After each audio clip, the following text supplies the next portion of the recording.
دوستانو دا یو لنډه ویډیو ما جوړه کړې ده چې د پنجوایي ولسوالۍ د کندهار ولایت پورې تړاو لري.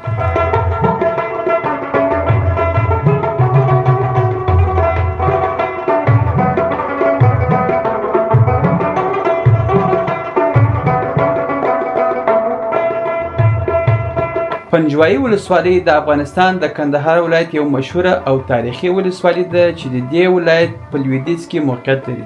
دا سیمه د خپلې کرنیزې ودې، تاریخي شالید او د جګړې له امله شهرت لري. په ځانګړي ډول د طالبانو د فعالیتونو او د نړیوال ځواکونو د عملیاتو له امله په وروستیو کلونو کې ډېره یاد شوې ده.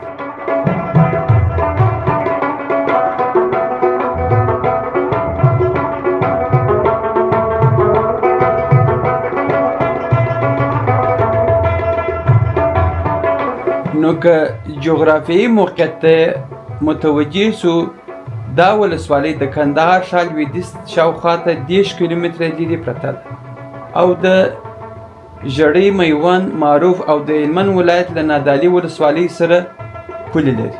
که د دې ولسوالۍ ځانګړتیاوو ته وګورو، پنجوایي د کرنیز حاصلاتو له انګور، انار، غنم او نورو میوو او غلو له مخې یو بډایه سیمه ده.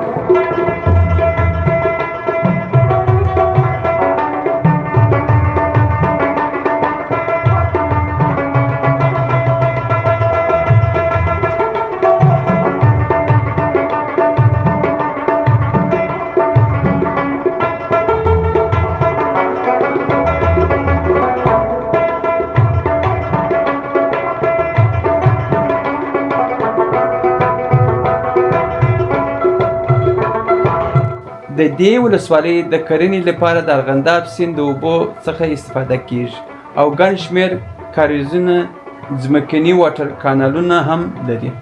تاریخ او جګړې ته که متوجه سو، د 2001 کال وروسته پنجوایي یو له هغو سیمو وه چې د طالبانو د فعالیتونو مرکز وګرځېد. د ناټو او نړیوال ځواکونو لخوا هلته ستر نظامي عملیات سوي وه، لکه د کاناډا، امریکا او افغان ځواکونو ګډ عملیات.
که راسو اوسني وضعیت ته، تر 2021 میلادي کال پورې د طالبانو له واک ته رسېدو وروسته امنیتي وضعیت یو څه بدل شوی دی، خو سیمه لا هم د خپلو پخوانیو زخمونو د رغېدو په حال کې ده.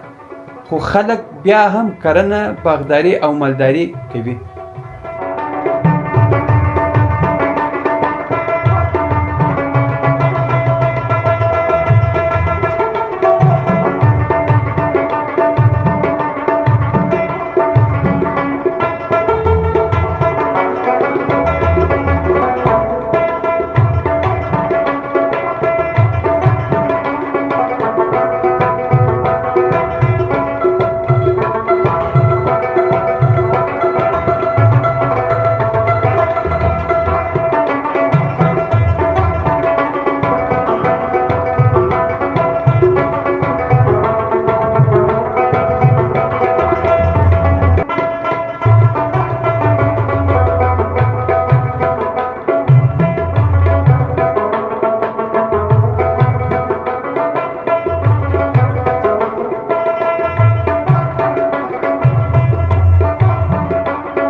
نو دوستانو خدای دې وکړي چې دا زما لنډ معلومات د پنجوایي ولسوالۍ په اړه ستاسو خوښ شوی. که چیرې مو دا ویډیو خوښه شوې نو لطفا زما چینل سبسکرایب، لایک او ویډیوګانې د نورو دوستانو او ملګرو سره شیر کړئ ترڅو نور دوستان هم زما د دغه معلوماتو څخه مستفید شي. مننه، ښه وخت ولرئ.